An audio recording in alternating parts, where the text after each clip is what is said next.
এখানে আমি স্যুপ রান্না করতেছি, এগুলো প্যাকেট স্যুপ। আর এখানে আমি 2টা ডিম নিলাম।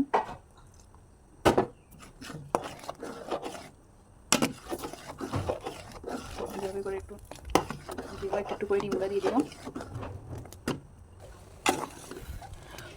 আমি ডিম দিয়ে দিলাম। দেখেন এখানে আমি এখনো কর্নফ্লাওয়ার দিইনি, কিন্তু অনেক ঘন স্যুপগুলো। এবার আমি কাঁচামরিচ দিব, সবাই লাস্টে দিতেছি, বেশি দিলে আবার ঝাল হয়ে যাবে, তাই অল্প পরিমাণে দিতেছি।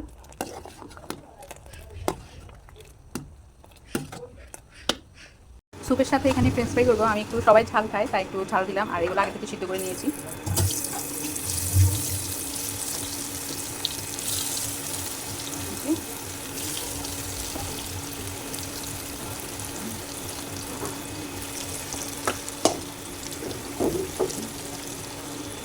আমার ফ্রেঞ্চ ফ্রাই রেডি।